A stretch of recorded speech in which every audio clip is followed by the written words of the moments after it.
오늘 우리가 읽은 이 본문은 성경에서 제일 유명한 사건 가운데 하나로 꼽히기도 하는 아주 놀라운 그리고 유명한 사건이죠. 엘리야 한 사람, 여호와의 선지자로서는 엘리야 한 사람과 바알의 선지자 450명으로 보기도 하고요, 850명으로 보기도 하는데요. 이 집단과 한 사람의 대결로서 엘리야가 승리했다라고 하는 짜릿한 무용담이죠. 대강의 줄거리, 혹시 좀 잘 모르시는 분들이 계실까 해서 대강의 줄거리를 좀 설명해 드리자면, 이 하나님의 부름을 받은 하나님의 선지자 엘리야가 이 북이스라엘 역사상 가장 악하다고 하는 아합 왕 시대에 활동을 합니다. 근데 이 엘리야 선지자가 말씀을 받아서 그 말씀대로 행하는 그런 사역들을 하는데, 역시 말씀을 받아서 아합 왕 면전에다 대고 가뭄이 있을 겁니다, 하나님 말씀이 다시 있기 전에까지 가뭄이 있을 겁니다라고 확 선언해버리고 잠적해버리죠.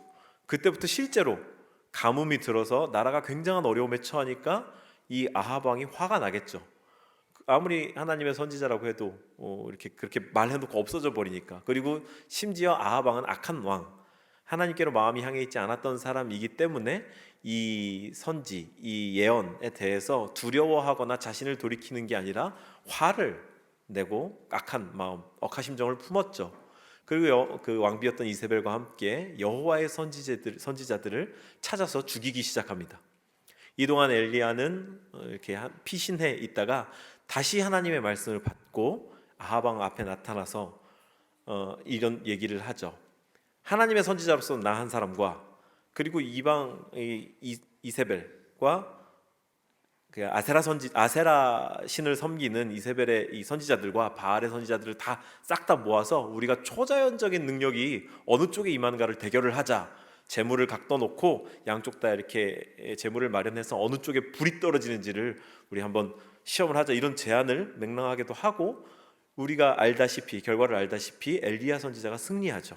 하루 종일 막 심지어 자해까지 하면서 외쳤던 바알 선지자의 제단에는, 바알의 선지자들의 제단에는 불이 떨어지지 않았고 이 엘리야 선지자의 제단에만 불이 떨어졌다라고 하는 아주 놀랍고 기적적이고 거짓말 같은 이야기가 있죠. 우리가 이 이야기에 일종의 희열을 느끼는 이유는, 우리가 이렇게 되게 재미있게 여기는 구도, 선과 악의 대결, 근데 선이 더 약하다가 언제나 그렇듯이 사필귀정이라, 그리고 항상 선은 승리한다, 막 이렇게 약자였던 선이 보기 좋게 멋지게 승리하는 그런 이야기 때문, 그런 이 프레임 때문에 우리가 이 이야기를 참 재밌게, 멋지게, 짜릿하게 느끼고 있죠. 이게 이 이야기의 전반적인 줄거리입니다. 그래서 자칫 잘못하면 우리는 이 이야기를 어떻게 하면 뭔가 기적이 일어나나, 아니면 엘리야가 얼마나 대단한 사람이었나, 이런 쪽에 초점을 맞추면서 읽어갈 위험이 있는데요. 저는 오늘 이 기사에서 이야기하는 이 기적이 뭔가 어떠하다, 여기에 초점을 맞추지 않을 것입니다. 이 사건으로 인해 야기된 결과들을 보면서 하나님께서 이렇게 이토록 강하게 기적적으로 역사하신 그 목적, 기적이 있었던 목적에 대해서 생각해 볼 것입니다. 어째서 이토록 놀라운 기적을 보여주신 것일까라는 거죠. 이 문장 하나로 이제 이 오늘 말씀을 나눠 보시죠. 하나님이 이루어 가시는 공동체적 회복이란 무엇인가? 저는 오늘 이 본문을 열왕기상을 계속해서 공동체라고 하는 관점에서 보고 있는데요. 이 기적이 일어난, 기적을 경험한 것도 이스라엘이라고 하는 공동체죠.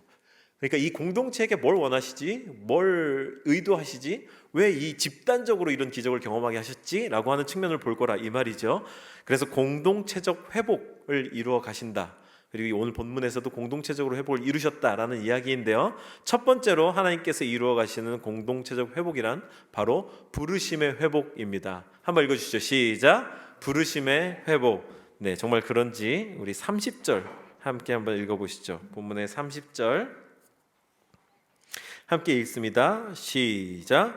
엘리야가 모든 백성을 향하여 이르되 내게로 가까이 오라. 백성이 다 그에게 가까이 가매 그가 무너진 여호와의 제단을 수축하되. 이 엄청난 기적이 시작되면서, 저를 한번 봐주실까요? 엄청난 기적이 시작되면서 이 엘리야가 이스라엘 백성들을 향해서 자, 가까이 좀 와봐. 그러면서 가장 먼저 한 행동이 무너진 여호와의 제단을 수축하되라고 이렇게 기록이 되어 있습니다. 수축이라고 하는 수리해서 건축한다라고 할까요? 그러니까 수리한다는 거죠. 이 말은 망가져 있었다는, 훼손되어 있었다는 거죠. 여호와의 제단이 훼손되어 있었다라는 말입니다. 앞서서 제가 배경에 설명드린 것처럼 엘리야가 그렇게 툭 던져놓고 훅 사라지고 막 여호와의 선지자들을 다 죽이기 시작했으니까 당연히 여호와의 제단이 제 기능을 못하고 있었겠죠. 뭔가 급하게 도망간 사람들이 있었을까요? 제 기능을 못하고 방치되어 있었고 뭐 와서 일부러 부셨는지도 모르겠습니다. 어쨌든 여호와의 제단이 뭔가 훼손되어 있고 제 역할을 못하고 있으니 이 엘리야 선지자가 가장 먼저 한 액션이 뭐냐? 여호와의 제단을 수축한 것. 이것을 수리하는 것, 바로 세우는 것으로부터 이 위대한 사건이 시작되고 있는데 이 엘리야의 행동이 의미하는 바가 무엇일까요? 이걸 생각해 보려면 우리가 익히 잘 알고 있는 이 위대한 사건, 연구 결과를 하나를 떠올릴 필요가 있습니다. 곤충학자이면서 벼룩 여왕이라고 하는 별명을 갖고 있는 루이저 로스차일드, 여자분인가 봐요. 벼룩 여왕인 거 보니까 루이저 로스차일드라고 하는 곤충학자가 했던 그 유명한 실험이 하나 있습니다. 원래 벼룩은 성체가 2mm에서 4mm 정도 되는 몸 크기인데 그 몸 크기의 100배 정도를 뛸 수 있다고 하죠. 사실 뭐 20-30cm라고 하면은 별로 높지 않은 높이이지만 그 몸을 기준으로 삼았을 때에는 사람으로 따지자면 우리 모두는 다 2m가 조금 안 되고 1m가 조금 넘는 키를 가지고 있잖아요. 그러니 사람으로 따지면 20m에서 20m를 뛴다라는 얘기인 거죠. 아니죠. 100배, 200배니까 100m, 200m를 뛴다는 거죠. 어마어마한 거 아닙니까? 그런데 이 벼룩을 잔인하게도 20cm짜리 병에다 가둔 거죠. 그러니까 10cm짜리 병에다가 가뒀더니 처음에는 이 벼룩이 수백 마리가 천장에 그 뚜껑에 소리가 날 만큼 다다다다다다 계속 뭐 하루 종일 뛰었다고 해요. 근데 그렇게 며칠 납두니까 뚜껑에서 소리가 더 이상 들리지 않더니 보니까 계속 뛰고는 있는 거죠. 그 이후에는 뚜껑을 열어두어도 뚜껑 너머로 병 너머로 나오지 않더라라는, 처음 들으시는 것처럼 들어주셔서 너무 좋은데요. 들어보신 적 있으시죠? 이 연구 결과 굉장히 유명한 연구입니다. 뭐냐? 주어진 환경에 자기 스스로가 적응해 버리는 거죠. 자기의 포텐셜, 잠재력은 그 이상인데 그냥 주어진 환경이 그렇다 보니까 거기에 적응해서 자기 스스로의 한계를 설정해 버리고 그 이상 시도하지 않더라라고 하는 이 유명한 연구. 제가 지금 이 이야기를 드린 이유가 무엇입니까? 이 연구와 오늘 엘리야가 이 여호와의 제단을 다시 수축하면서 이 모든 일들을 시작하고 있는 데에 있어서 이 이스라엘 백성들이 아방으로부터 시작해서 지속적으로 노출되었던 우상 숭배 때문에 자신들이 어떤 부르심을 받았었는지 그 부르심의 위대함, 부르심의 커다람은 완전히 잊어버려 버린 채 마치 병 안에 갇혔던 벼룩처럼 자신들에게 주어진 한계, 그리고 자신들이 섬겨오던 우상, 그 우상들의 한계만큼을 자기들의 한계, 자기들의 부르심으로 설정해두고 그것을 넘어가려는 생각조차 안 하고 있었던 게 이스라엘 백성들의 상태라, 이 말씀을 드리고 싶은 것입니다. 벼룩이 처음부터 뚜껑을 닫자마자 딱 그 자리에 멈췄나요? 아닙니다. 머리가 깨질 만큼 계속해서 뚜껑을 때렸습니다. 타타타타닥 소리가 며칠 동안 났다고 해요. 이스라엘 백성들도 처음부터 그렇게 막 주저앉아 있지는 않았겠죠. 그런데 세월이 흐르고 몇 세대가 흐르고 그 계속적으로 대를 넘어서서 물려받으면서 사회가 모두 다 그렇고 모든 사람들이 그렇고 그런 이 우상숭배의 사회 문화 속에 살다 보니 자기가 당연히 그런 사람들인 것처럼 살았을 것입니다. 나에게 있는 부르심은 그냥 이런 이방 종교 우상을 섬기면서 저렇게 하는 거야, 그냥 저렇게만 하면서 살다 가면 돼 라고만 생각하고 자기 부르심이 변질되어 버린 채 거기에 갇혀서만 살았을 거라, 이 말씀을 드리는 겁니다. 그러니까 이 민족의 부르심이었던 하나님을 예배하는 것, 이집트로부터 탈출하면서 내 백성은 예배하기 위해 창조된 백성이니까 광야로 가서 예배하게 해라 라고 했던 이 백성의 민족적 부르심을 회복시키기 위해, 너희들 봐봐, 이 여호와의 제단은 지금 무너져 있어. 그런데 이게 너희들의 지금 부르심이라니까 이걸 올바로 세우는 게 우리가 이 자리에 있는 첫 번째 목적이야.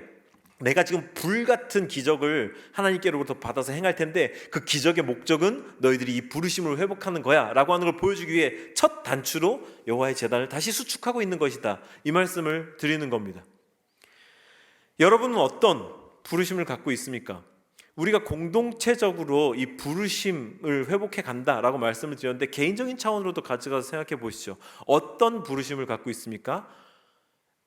학생들에게 물어보는 장래 희망을 물어보는 게 아닙니다. 처음 여러분들이 인격적으로 예수 그리스도를 맞이할 때, 맞아들일 때, 신앙을 진지한 차원에서 갖게 될 때, 내가 이 신앙을 왜 갖게 됐지? 나는 하나님이 나를 이 세상에 왜 두셨지? 내 인생은 이런 데 쓰임 받을 거야. 쓰임 받았으면 좋겠어 라고 가졌던 그 부르심, 나만이 할 수 있는 하나님께서 나에게 고유한 내 개성, 내 성품을 통해 이루고자 작정하셨던 그 부르심, 그게 무엇인지를 여쭤보고 있는 겁니다. 저는 개인적으로 이 음악과 문화를 좋아하고 그런 것에 매력을 느끼는 성품을 가지고 있습니다. 모든 사역자들이나 모든 그리스도인들이 다 그 일을 해야 된다? 아닙니다. 개개인이 그 개성에 따라서 끌리는 그런 종류의 사역들이 있게 마련이죠. 저는 음악을 좋아하고 또 음악을 중요하게 여기면서 또한 그 연장선상에 있는 음악을 도구로 삼는 예배 문화에 대해서 진지한 마음을 갖습니다. 그렇기 때문에 우리 교회가 수요일이 아니라 금요일이 아니라 목요일 날 예배를 두고 그 예배에서는 찬양을 더 많이 드리고, 이런 식으로 이 교회의 목회를 제가 해나가고 있는 거죠. 개인적 비전과 또 공동체적 부르심, 공동체적으로 해나갈 수 있는 일들을 연장선으로 두고 해나간다, 이 말씀을 드리고 있는 건데요. 목요일인 이유에 대해서 조금 이왕 얘기가 나온 김에 이렇게 좀 부연적으로 설명을 드리자면, 수요일과 금요일은 보통 교회들이 다 그 교회만의 예배를 갖죠. 평일에 예배를 굳이 두는 이유는 일주일이 너무 길기 때문에, 또 그 일주일 가운데서 우리가 예배라고 하는 순간을 너무 칼로 무자르듯이 분리해 놓고 살기 때문에, 한번 공예배 시간에 와서 말씀 듣고 은혜 받고 그거 가지고 일주일을 유지하기가 좀 힘들지 않은가. 또한 주일 예배 때만 다루기엔 너무 방대한 광범위한 여러 가지 신앙적 이런 도움을 드릴 수 있는 것들이 있기 때문에 그런 것들 다른 요일을 활용해서 하는 그런 한국 교회의 문화가 있죠. 보통은 그렇게 자기 교회에 수요일 금요일 가니까, 저는 이 지역을 향해서, 이 세대를 향해서, 지역을 향해서 갖고 있는 그런 비전이 있기 때문에 그 날짜가 아닌 목요일 날 교회와 교단과 이런 것들의 담을 넘어서 함께 예배하자라고 하는 비전을 갖고 있기 때문에 목요일 날 예배를 둔 겁니다. 그리고 여러분들께도 그렇기 때문에 연장선상에서 꼭 와서 기도해야 됩니다, 꼭 와서 예배해야 됩니다, 우리 교회 교인들은 그날 그 시간에 예배 참석 안 하면 배신자입니다, 이런 얘기를 안 하는 겁니다. 그런 분위기 있지 않나요? 제가 너무 강하게 얘기하나요? 일부러 그렇게 말씀을 안 드리는 거다라는 거죠. 이 나라, 이 세대, 더 나아가서 하나님의 모든 창조물들은 하나님과의 올바른 관계가 회복되어야만 참된 회복을 할 수 있습니다. 믿으십니까? 정말입니다. 이건 정말 참입니다. 우리는 제가 이 나무, 제가 자꾸 지금 제 등을 간지럽히는데, 이 나무에서 제가 지금 잎사귀를 하나 뗀다고 해도 이건 지금 바로 당장 까맣게 말라 죽지 않습니다. 지금 당장도 얘네들이랑 별다를 바 없이 살아있는 것처럼 있죠. 근데 이게 살아있는 겁니까? 아닙니다. 얘는 분명히 차이가 있는 겁니다. 이게 지금 우리 모든 사람들의 상태다. 우리 공동체는 모두 다 이런 상태라고 저는 믿습니다. 예수 그리스도께 접붙여 있는 열매들, 잎사귀들, 그게 우리의 정체성이어야 하는데, 이 세상 모든 사람들이 지금 당장 자신의 모습이 초록색, 생기 있는 초록색인 것처럼 보이기 때문에 나도 살아있다라고 여기고 살아간다는 거죠. 이 모든 사람들을 가져다가 다시 접붙일 수 있는 것이 우리의 존재 목적이어야 하고요. 그것을 예배로 이루어 간다라고 하는 저 개인의 비전과 부르심, 소명에 대해서 말씀을 드리는 겁니다. 그러니 여러분들은 어떤 부르심을 갖고 있습니까? 그것을 회복시키는 데에는 하나님께서 참 많은 도구를 동원하실 겁니다. 예배 가운데 은혜를 주실 수 있고요, 말씀 가운데 깨달음을 주실 수 있고요, 아니면 누군가는 오늘 이 엘리야가 이룬 기적처럼 초자연적인 그런 어떤 역사 가운데에서 막 몸부림칠지도 모르겠습니다. 어쨌든 부르심이 회복되는 것, 그것이 오늘 하나님께서 이 공동체에게 기적을 주신 첫 번째 목적이었다, 공동체적으로 회복하려고 주신 목적이었다라는 이야기를 드리면서 그 다음 이야기를 또 해나가기를 원하는데요. 두 번째로는요, 하나님께서 이처럼 기적을 통해 이루시는 공동체적 회복이 바로 정체성의 회복입니다. 한번 따라해 주시죠. 정체성의 회복. 31절을 먼저 한번 읽어주실까요? 31절 함께 읽습니다. 시작. 야곱의 아들들의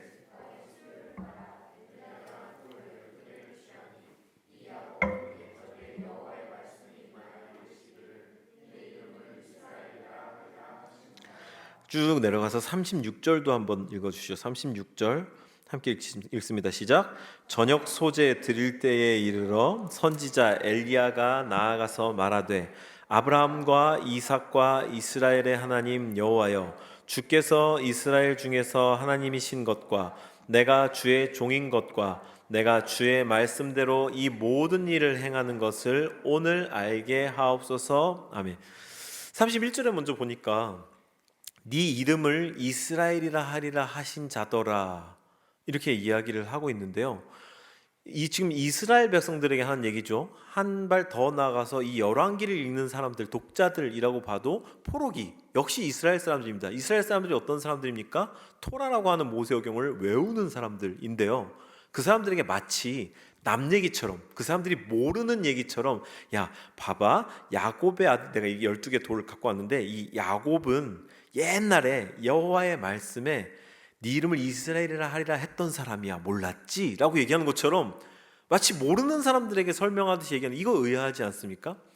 지금 이스라엘 백성들의 상태는요, 이 누구나 다 삼척동자까지 다 알만한 야곱이 이스라엘이다라는 것조차 매치가 안 될 만큼 여호와 중심 신앙이 파괴되어 버린 상태인 겁니다. 거기에다가 더 나아가서 36절에서 이제 엘리야가 나아가서 말하되, 이제 엘리야가 이 현장, 기적의 현장에서 이스라엘 사람들에게 말하는 거죠. 아브라함과 이삭과 이스라엘의 하나님 여호와여. 이 문장 좀 많이 들어보지 않았습니까? 기독교인이라면 아브라함과 이삭과 야곱의 하나님은 어느 정도 들어보셨을 겁니다. 이게 창세기 48장에 등장하기 때문에 인용을 많이 이렇게 하는 거거든요. 아브라함의 하나님, 이삭의 하나님, 야곱의 하나님. 근데 지금 이 엘리야 선지자가 아브라함과 이삭과 이스라엘의 하나님이라고 굳이 고쳐서 부르고 있다. 또한 31절에서 야곱이 이스라엘이야 라고 명시해서 얘기했다는 건 지금 이스라엘이 어떤 의미인가, 야곱이 이스라엘이 된 게 어떤 의미인가, 그것을 강조하고 싶은 거라는 거죠. 이것을 좀 더 확대해서 이야기를 하자면 야곱이라고 하는 이름은 속이는 자, 뒤꿈치, 발뒤꿈치를 잡은 자라고 하는 뜻이었습니다. 모두가 다 아시다시피 야곱은 에서와 쌍둥이로 태어났는데 간발의 차이로 발뒤꿈치 잡고 나오면서 이 동생이 됐죠. 그런데 자기 이름처럼 속이는 자가 돼서 에서를 속여서 장자권을 이렇게 탈취하고 그 장자의 축복을 얻고, 그로 인해서 평생을 쫓겨다니다가 이제 다시 에서 앞에 서야 되는, 형 앞에 서야 되는 때가 되자, 그때까지 엄청나게 부자가 됐으니 재산 먼저 보내고 가족들 먼저 보내고 자기 혼자 남아있다가 하나님과 씨름해서 하나님 나를 축복하지 않으면 가지 못하십니다라고 씨름하다가 그 자리에서 얻은 이름이 이스라엘, 하나님과 겨루어 이긴 자라라고 하는 이름으로 이름을 바꾸어 주신 그 사건이 바로 야곱과 이스라엘, 이 이름이 상징하는 바입니다. 그런데 오늘 엘리야가 이렇게 이 이름이 바뀌었다는 사실을 강조해서 이야기한다는 것, 너희들의 정체성을 기억해. 야, 너희들은 속이는 자 정도가 아니라, 우상 숭배하는 민족이 아니라, 지금 여기서 이렇게 찌끄러기처럼 살 사람들이 아니라 위대한 사람들, 하나님과 겨루어 이긴 사람들, 그게 너희들의 정체성이야 라고 하는 걸 힘주어서 말하고 있는 겁니다. 그러니 하나님은 이 위대한 기적의 역사, 기적을 통해서 우리에게 회복하길 원하시는 것이 정체성의 회복이다라고 하는 점을 제가 힘주어 말씀드리는 거죠. 열왕기는 포로기에 쓰인 책으로 말씀을 드렸습니다.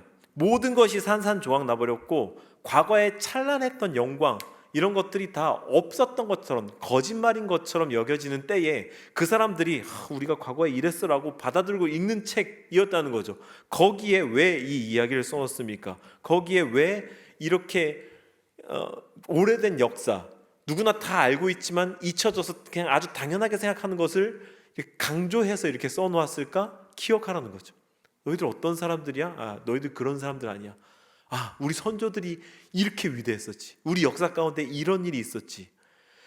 왜 우리 민족이 우리 민족 가운데 있었던 위인들의 업적, 이런 것을 역사 교육을 받으면서 배웁니까? 학교는 왜 공교육 가운데 역사, 위인들의 이야기들을 집어넣어서 후손들에게 가르칩니까? 어떤 민족인지를 기억해라, 자긍심과 자부심을 가지라는 거죠. 잊지 말고 그런 일들이 있었던, 외세의 침략 가운데에서도 버텨냈던 그런 데에 대한 자부심을 가져라 라고 하는 목적이 있는 건 아니겠습니까? 같습니다. 너희들의 정체성을 기억해라. 너희들은 발 뒤꿈치를 잡은 자가 아니야. 너희들은 여호와와 겨루어 이긴 자들이야. 그게 이스라엘 백성들의 이름 아닙니까? 이스라엘. 거기서 멈추지 마. 너희는 그런 사람이 아니야. 하나님은 이름을 바꾸는 분이십니다. 하나님은 이름을 바꾸는 분이십니다. 우리 그리스도인들에게는 본래부터 결정지어진 운명이라는 것, 팔자라는 것 없습니다. 감히 단언하건대 없습니다. 하나님은 위대한 계획 가운데 모든 것을 알고 계시고 예정하고 계시지만 이와 더불어 아이러니하게도 우리에게 가장 완벽한 자유를 주셔서 우리의 자유의지와 함께 우리에게 주시는 비전 소망을 이루어 가십니다. 그렇기 때문에 우리는 무한한 가능성을 가지고 무한한 에너지를 가지고 하나님께서 주시는 비전을 이루어 갈 수 있는 거죠. 그래서 하나님과 동역이다라는 말을 쓰는 겁니다. 어떤 사람인지, 우리가 어떤 민족인지 기억하십시오. 우리의 정체성이 무엇인지. 마지막으로 하나님께서 기적을 통해 이루어 가시는, 또한 이루고자 하시는 공동체적 회복은 바로 주되심의 회복입니다. 주되심의 회복. 말이 좀 어려운가요? 주되심의 회복. 함께 읽어주시죠. 시작. 주되심의 회복. 본문의 21절 함께 한번 먼저 읽어주시죠. 본문의 21절 함께 읽습니다. 시작. 엘리야가 모든 백성에게 가까이 나아가 이르되, 본문보다 넘어가니까 찾으시는데 시간이 걸리시는군요. 본문의 21절 앞쪽으로 좀 넘어가시면 21절을 먼저 읽고요. 넘어가도록 하겠습니다. 준비되셨나요? 시작. 엘리야가 모든 백성에게 가까이 나아가 이르되 너희가 어느 때까지 둘 사이에서 머뭇머뭇하려느냐? 여호와가 만일 하나님이면 그를 따르고 바알이 만일 하나님이면 그를 따를지니라 하니 백성이 말 한마디도 대답하지 아니하는지라. 아멘. 오늘 본문의 이 사건이 기록되기 전에 조금 앞에서는 이 엘리야가 이스라엘 백성들에게 촉구합니다. 어느 쪽에 설 건지 결정해. 뭐 중간에서 머뭇머뭇하고 있어 라고 약간 질책하는 거죠. 정말 좀 치사하지 않습니까? 백성이 말 한마디도 대답하지 아니하리. 입 꾹 다물고 있는 거죠. 어디가 이기는지, 이기는 편 우리 편. 이런 태도 실제로 그런 겁니다. 지금 가늠이 안 되는 거죠. 엄청 당당한데 혼자인 사람이랑 여태까지 너무 익숙했고 대다수인 사람이랑 그냥 확률로, 승률로 따지자면 어느 쪽이 더 우세해 보입니까? 당연히 이쪽이 더 우세해 보이죠. 근데 이 사람이 이상하게 당당해.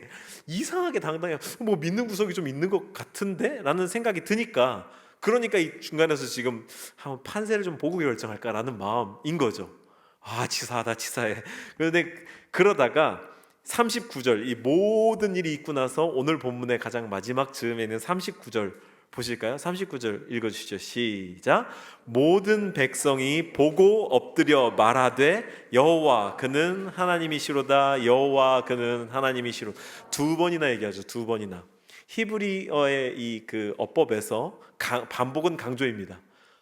정말 힘줘서 얘기했다. 정말 뼈에 새기면서 깨달았다라는 말인 거죠. 근데 왜 이 사람들이 깨달았습니까? 보고 엎드려 말하되. 와, 치사하다 정말. 그전에는 마음 딱 결정하고 이렇게 먼저 한 수 더 하면 얼마나 멋있었겠습니까? 근데 보고서야 엎드려서 말하되 여호와는 하나님이다. 근데 참 우습고 모양 빠진 일인데 좀 놀라운 건 하나님이 이걸 문제 삼지 않는다는 거예요. 그죠? 하나님이 이 괘씸한 놈들 먼저 아까 결정 안 했어? 니네도 같이 타 없어져 버려라 이러지 않으시고 이렇게 우유부단하다가 그제서야 하나님이 여호와가 참 하나님이십니다라고 이 편에 딱 와서 붙는 이 간신배 같은 인간들에게 사명을 같이 주시죠. 해야 할 일을 같이 주시죠. 40절 한번 볼까요? 40절. 엘리야가 그들에게 이르되 바알의 선지자를 잡되 그들 중 하나도 도망하지 못하게 하라 하매. 이제 엘리야가 이스라엘 사람들에게 명령한 겁니다. 곧 잡은지라 엘리야가 그들을 기손 시내로 내려다가 거기서 죽이니라. 이 이스라엘 사람들이 다 같이 합심해서 이 바알 선지자들을 처치한 거죠. 정말 놀랍고 또 놀랍습니다. 이 사람들 괘씸하다고 쓸어버린 게 아니라 하나님의 일에 실천적인 부분에 동참할 수 있는 기회까지 주신 것, 얼마나 놀랍습니까? 근데 이게 왜 주 되심의 회복이냐? 엘리야가 이 기적적인 사건을 통해서 이스라엘 백성들로부터 이끌어낸 고백이 바로 이 39절에 여호와 그분만이 참 하나님이시다라고 하는 인간이 창조된 목적. 이 백성은 내가 나를 위해서 지었나니 나의 찬송을 부르게 하려 함이라, 나를 찬송하게 하려 함이라 라고 했던 이사야서의 말씀, 제가 거의 매주 인용하고 있죠. 이게 인간의 창조 목적, 하나님께서 인간을 창조하신 목적입니다. 하나님을 찬송하게 하려 함. 근데 오늘 이 이스라엘 백성들이 드디어 이 기적적인 사건 끝에 하나님을 향해 고백합니다. 하나님이 유일한 하나님이시다. 그가 참 하나님이시로다. 하나님은 우리에게 가장 받고 싶어 하시는 게 찬송입니다. 노래로서의 찬송이 아니라 주인 되심, 주자가 주인 주자잖아요. 우리 주님 주님 할 때 그 주님이 예수님의 이름이거나 그게 아니라 호칭이죠. 주인님이란 뜻이잖아요. 내 존재의 주인이십니다, 나를 창조하신 분이십니다라고 하는 것이 주님이라는 뜻 아닙니까? 그분이 우리의 주인이시다라고 하는 것, 이 말은 이거를 인정받기를 원하시는데, 이 말은 무엇이냐? 다른 게 우리의 주인이 되어 있다는 거죠. 내 마음의 한 자리, 어린이 찬양 가운데 그런 찬양이 있어요. 내 마음의 한 자리, 가장 귀한 한 자리 주오셔서 앉으소서, 주님만이 나의 주인, 나의 보배, 이런 찬양이 있는데, 우리 마음 이미지화하는 거죠. 우리 마음 가운데 왕좌가 있다는 겁니다. 의자가 있다는 겁니다. 거기 딱 한 사람만 앉을 수 있는데, 딱 한 주인만 앉을 수 있는데, 다른 모든 사람들이 막 와서 돈이 앉기도 하고, 사람이 와서 앉기도 하고, 다른 명예가 와서 앉기도 하고, 여러 가지가 가서 앉는데, 아니 그 모든 것 말고 주 오셔서 앉으소서, 주님만이 나의 주인. 이 주인됨을 회복한 것, 이게 하나님이 우리를 예수님을 통해서 구원하신 이유, 구원하신 목적이며 가장 받고 싶어하는 찬송. 그리고 오늘 이스라엘 백성들에게는 이 지면의 엄청난 분량을 할애해서 기록해 두신 믿겨지지도 않는 기적적인 이야기의 결론, 목적이었다라는 거죠. 여러분이 이 사건을, 성경에 기록된 이 사건을 있었던 사실로서 믿지 않으셔도 좋습니다. 그러지 않으실 수 있어요. 왜? 너무 믿기 힘든 이야기니까. 그런데 이 이야기가 기록된 목적은 아셔야 되고, 목적은 믿으셔야 됩니다. 이 책은 포로들에게 쓰였다라고 누차 강조해서 말씀을 드립니다. 그들에게 무엇을 가르쳐주고 무엇을 각인시켜주고 싶었냐? 너희들이 지금 포로가 되어 있는 이유는 주대심이 잘못됐기 때문이야. 다른 것이 너희들의 주인이기 때문이야. 하나님이 너희의 주인이 되면 모든 것이 회복될 수 있을 거야. 하늘의 비밀을 알려주고 있는 거죠. 우리가 아까 앞서서 찬양드렸던 세 곡 중에 마지막 곡, 우리 주사랑 거친 풍랑에도 깊은 바다처럼, 이 찬양의 원제가 뭔지 아세요? 제가 일부러 괄호치고 써놨는데, 원제가 주되심입니다. 내가 주인 삼은 모든 것 내려놓고 내 주 대신, 내 주인 대신 주님 앞에 나아가 내가 사랑했던 모든 것 내려놓고 주님만 찬양해. 이게 주되심인 거죠. 주되심, 주인 되심이 온전하게 바로 잡히면 생각보다 많은 문제가 해결됩니다. 우리는 그게 신앙적 차원이라고 생각하는데요, 아니, 이건 굉장히 논리적인 차원입니다. 우리의 주인 되심이 올바로 회복되면 그 주인, 우리를 주인으로 사로잡고 있던 것이 바뀌기 때문에 그 주인이 문제 삼지 않는 것들이 문제되지 않는 거예요. 거친 풍랑 가운데서도 깊은 바다처럼 잠잠게 되는 것, 주인이 바뀜을 통해서 가능합니다. 내 인생의 주인, 내 삶의 주인. 그게 우리가 계속 지금 주인, 옛날 용어들을 사용해서 제가 설명을 하니까 좀 뭐랄까, 이질감 있는 이미지로 이해돼서 그러는데요, 우리는 아주 많은 것들을 주인 삼고 있습니다. 지금도 그렇고, 우리 생각의 주인, 우리 생각을 지금 지배하고 있는 것이 무엇입니까? 우리 삶을 이끌어가고 있는 것이 무엇입니까? 어쩔 수 없이 우리가 이 사회 가운데 속해서 유한한 육신을 갖고 살아가다 보면 필경 끌려갈 수밖에 없는 것들은 분명히 있습니다. 그런데요, 우리는 우리 마음을 주장할 수는 있습니다. 종교개혁을 일으켰던 루터가 말했습니다. 새가 머리 위로 지나가는 것은 어쩔 수 없다. 그런데 그 새가 머리 위에 집을 짓게는 하지 않을 수 있다라고요.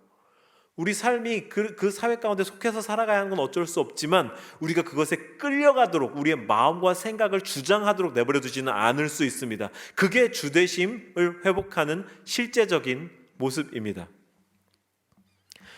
저는 이제 이 설교를 마치려고 하는데요, 우리는 이런 믿기 힘든 사건, 성경을 통해서 이렇게 만날 때마다 반신반의하는 마음으로 생각하죠. 그리고 더 나아가서는, 나한테도 좀 이런 일이 일어난다면 나도 믿을 텐데. 그리고 내 주변에 아무개를 떠올려 보면, 쟤는 지금 진짜 번개가 내려서 쟤를 한번 치면 쟤도 믿을 거야 라고 하는 그런 생각 저만 하는 것 같네요. 저도 어려서부터 좀 그런 종류의 생각들을 많이 했었어요. 왜 그러지 않으시지? 나한테 왜 이렇게 일하시지 않으실까? 나도 이런 일이 일어나면 주변에 내가 소중하게 여기는 사람들 전도하고 싶고 그 사람들에게도 신앙을 소개하고 싶은데 안 믿잖아. 그럼 이런 일들이 있으면 믿을 텐데 모두가 한 방에 믿지 않을까? 그런 마음으로 좀 이런 상상을 해본 적도 있습니다. 그런데 사랑하는 여러분, 주님이 우리보다 현명하시기에 그런 일이 일어나지 않는 거죠.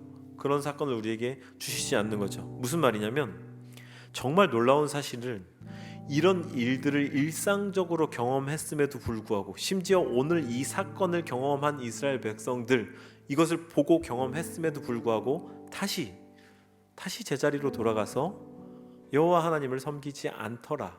그 이스라엘 백성들의 모습이 더 놀라운 거죠. 이런 일을 보고도 믿지 않는 사람들이 있다는 게. 그 말이 뭡니까? 이게 중요하지 않다는 겁니다. 이게 결정적이지 않다는 겁니다. 기적을 보고 경험하여도 그렇지 못했던 사람들과 다르지 않더라. 아니 오히려 더 완악하더라. 그러니 거꾸로 뒤집어서 얘기하면 이런 기적을 보지 않고서도 하나님을 향한 사랑의 마음이 일어나는, 호기심이 일어나는, 하늘을 향한 전폭적인 사랑과 신뢰가 일어나는 오늘날 그리스도인의 모습은 그야말로 기적입니다. 내가 그리스도인이라는 것이 기적입니다. 그래서 우리는 제가 서두에 문제를 제기했던 것처럼 이러한 기적 사건을 우리에게 성경을 통해서 전달해 주시는 의미와 목적에 대해서 깨달을 수 있어야 합니다. 왜 우리는 이 교회는 오늘 2023년 10월 22일 오늘 이런 본문을 주셔서 이 목사 이렇게 앞에서 더듬더듬 막 얘기하는데 막 힘들게 이렇게 만드셨는가? 왜 우리는 주일날 이런 말씀을 나누고 있는가? 믿겨지지도 않는 거짓말 같은 이야기를 왜 주셔서 우리가 이 시간에 고민하게 만드는가? 저는 이 공동체를 맡은 목자로서 무척 고민했습니다. 고민하고 또 고민하면서 본문을 들여다봤습니다. 이게 역사적으로 있었던 사실 사건이니까 믿으셔야 됩니다. 아니 안 믿는 건 불신입니다. 믿으셔야 됩니다. 아 믿겨집니까? 할렐루야. 이렇게 얘기하는 게 저의 소명이고 또한 저희가 해야 됐을 일일까요? 아니에요. 저는 이 공동체를 맡은 목자로서 그게 아니라는 것은 알았습니다. 그렇기 때문에 계속 고민하고 본문을 들여다봤습니다. 그때야 비로소 이 문장이 눈에 들어오기 시작했는데요. 36절과 37절 한번 보시죠. 저녁 소재 드릴 때에 이르러 선지자 엘리야가 나아가서 말하되 아브라함과 이삭과 이스라엘의 하나님 여호와여, 주께서 이스라엘 중에서 하나님이신 것과 내가 주의 종인 것과 내가 주의 말씀대로 이 모든 일을 행하는 것을 오늘 알게 하옵소서. 여호와여, 내게 응답하소서. 내게 응답하옵소서. 이 백성에게 주 여호와는 하나님이신 것과 주는 그들의 마음을 되돌이키심을 알게 하옵소서 하매. 이제 이 기적이 결정적으로 시작된 엘리야의 기도문을 여기에 실어 놓은 것 아닙니까? 그 기도문이 무엇입니까? 하나님 불이 내려서 이 백성들 다 회개하게 하십시오도 아닙니다. 하나님 불이 내려서 저 바알 악한 선지자들 다 쓸어버리십시오도 아닙니다. 오직 이 문장이 일관되게 이야기하는 바는 무엇인가? 하나님이 하나님 되심을 모두가 알게 하옵소서. 여호와여, 주께서 이스라엘 중에서 하나님이신 것과 내가 주의 종인 것과 내 욕심이 있어서나 돈 벌려고 아니면 명예를 얻으려고 이 일을 하는 게 아니라 내가 주의 종이기 때문에 이 일을 하고 있다는 것과 내가 주의 말씀대로 일을 내 임의대로 하는 게 아니라 말씀대로 이 모든 일을 하는 것을 저들이 알게 해주십시오. 또한 동어반복으로 여호와여 내게 응답하소서. 이 백성에게 주는 주 여호와는 하나님이신 것과 주는 그들의 마음을 되돌이키심을 알게 하옵소서. 이게 기적의 목적이었다 이 말입니다. 이 기도문을 앞에 두고 저는 깨달을 수 있었습니다. 오늘 우리에게 이 말씀을 주시는 이유는 우리는 이제 막 공동체로 빚어지기 시작했고 제가 평일날 만나 뵙는 주일날 만나 뵙는 여러분들의 모습이 너무 감사하고 반갑고 흐뭇하고 행복합니다. 정말 허니문이라고 말할 수도 있는 시즌을 지나고 있어서 정말 너무 행복해요. 제가 그저께 이제 제가 전임으로 몸담았던 우리 사랑하는 교회에 제가 이제 같이 있었던 교역자 부친상을 당하셔서 좀 늦게 아내와 같이 다녀왔는데요. 거기서 이제 전임 교회 담임 목사님 만나 뵀죠. 그리고 만나서 이제 인사를 나누는데 뭐 오래간만에 막 포옹하고 막 서로 막 인사를 나누면서 목사님이 어떠니 이랬는데 제가 첫 마디가 뭐였는지 아세요? 생각하고 한 거 아닌데요. 너무 행복합니다. 배려해 주신 덕분이고 함께 해주시는 덕분이지만 저 너무 행복합니다. 그게 제 진짜 진심의 첫 마디였어요. 그렇게 공동체가 빚어져 감에 있어서 오늘 이 말씀을 주신 이유는요, 이제 공동체가 되어지면 분명히 행복하고 좋은 기간도 있지만 위기도 옵니다. 그런데 참된 공동체로 거듭나기 위해서는 위기는 반드시 겪으면서 그것을 극복해야 되는데, 서로가 서로의 삶을 더 깊이 알아가고 서로의 이제 흠도 보이고 서로의 어떠함이 본격적으로 눈에 들어오기 시작할 때, 왜 그런 말 있잖아요. 누군가의 단점이 보이면 그분을 위해 기도하라는 뜻이라는 말. 이제 서로의 삶을 품어가면서 우리는 서로를 위해 기도해야 할 의무를 갖습니다. 근데 오늘 엘리야의 기도문을 보십시오. 이 기적을 가지고 왔던 기도문, 공동체가 회복되는, 이 이스라엘 공동체가 여호와는 하나님이십니다 라고 하는 공동체적 회복을 가져온 시작이었던 기도문을 들여다보십시오. 하나님이 하나님 되심을 알게 하는 기도의 문장. 그러니 여러분들 옆에 있는 누군가들, 아니면 우리 계속 풍삼첫 소그룹 모임 이런 것들 하면서 만나 뵙는 이 옆에 분들, 마주보는 분들을 위해서 기도해야겠다는 마음이 들면, 하나님 제가 저 사람을 위해 기도합니다, 저 사람 형통하게 해주십시오가 아니라, 저 사람을 통해 하나님이 하나님 되심 드러나 주시옵소서. 우리 이 모임을 통해 하나님의 하나님 되심이 드러나시옵소서. 내 가정을 통해, 내 옆 사람을 통해 하나님이 하나님 되심이 드러나시옵소서. 이렇게 기도해야 합니다. 이게 우리 공동체에게 주시는 기도문인 것입니다. 그래서 오늘 이 말씀을 나눈 저와 여러분이 앞으로 기도의 부담을 가지고, 기도의 숙제를 가지고 서로의 삶을 끌어안아갈 때에, 흡사 고슴도치가 서로를 끼어안듯, 아니면 선인장을 끌어안듯이 온몸이 찔려 피어날 때에도 지금 내가 다 참습니다 이런 인내심이 아니라, 그 사람에게 하나님이 하나님 되심을 드러나 주시옵소서, 드러나옵소서라고 하는 오늘 엘리야와 같은 기도문으로 서로를 끌어안게 되는 여러분들이 되시길 바라서, 무엇보다 제가 되기를 바라서 오늘 이 말씀을 나누었습니다. 우리 함께 마지막에 드렸던 찬양, 주되심이라고 하는 찬양 한 번 더 진지한 마음으로 드리고 기도하고 예배의 모든 순서를 마치도록 하겠습니다.